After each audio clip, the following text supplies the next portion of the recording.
Hola a todos, soy el profesor Marcelo Dávalos y les doy la bienvenida a una nueva clase de historia. Hoy vamos a desarrollar el suceso histórico que marcó el inicio de la Edad Contemporánea. Este es la Revolución Francesa. Partamos de la siguiente pregunta. ¿Qué es una revolución? ¿Será un pequeño cambio? ¿Es un acto de protesta? ¿De rebelión? ¿Una muchedumbre de personas iracundas? Ninguna de estas apreciaciones responden de manera correcta a nuestra pregunta.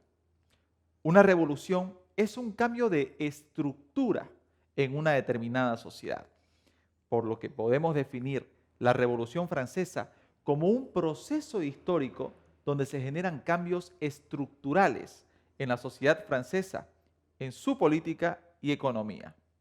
Es importante que sepamos identificar cuáles fueron los antecedentes y causas que generaron que se dé el proceso de la Revolución Francesa.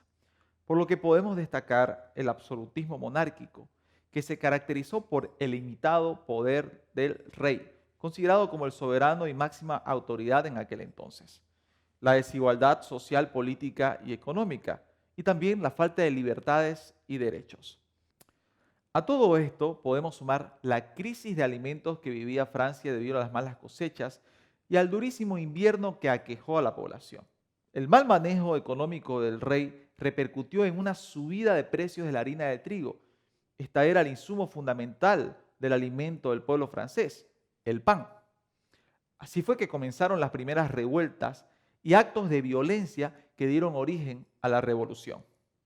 En todo proceso histórico podemos identificar un detonante o un punto de partida para comenzar a hablar de él. En el caso de la Revolución Francesa, fue el 14 de julio de 1789, con la toma de la Bastilla, una prisión de París, principal símbolo del horror y opresión del sistema absolutista. Con este hito, inicia el proceso de la revolución tras convocar a los Estados Generales y luego disolver la asamblea donde se definiría el destino de Francia. Entre los personajes históricos que podemos destacar tenemos a Luis XVI, rey de Francia, María Antonieta, esposa del rey conocida por afirmaciones polémicas durante el proceso revolucionario, Jean-Paul Marat, médico y periodista, principal difusor de las ideas de la revolución, el diputado Mirabeau, que adquirió protagonismo en la asamblea de la sala del juego de la pelota por su valiente afirmación: estamos aquí por la voluntad del pueblo y no nos iremos si no es a punta de las bayonetas. Un personaje controversial de la historia de la Revolución Francesa fue sin lugar a dudas Maximilien Robespierre, considerado como el líder protagonista en el desarrollo de la Revolución Francesa, aunque luego traicionó los intereses del pueblo generando el estado del terror, periodo en el que murieron más de 50.000 personas debido a su dictadura.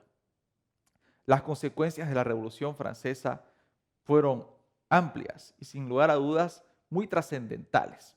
Entre ellas podemos destacar el fin del antiguo régimen y el absolutismo monárquico.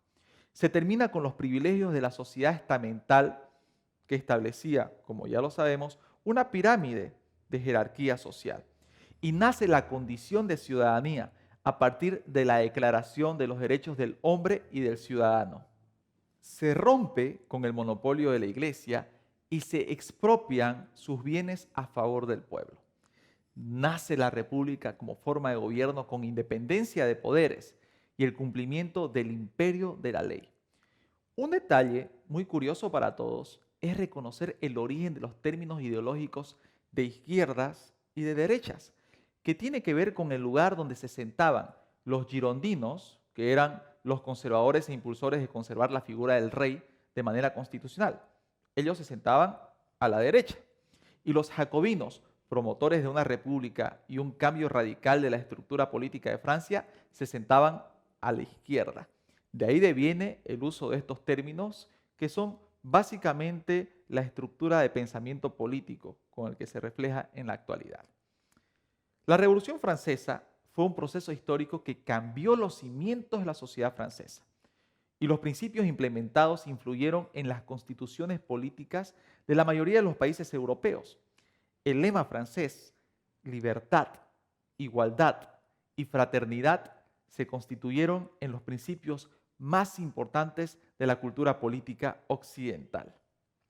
Espero que este gran capítulo de la historia te haya sido útil.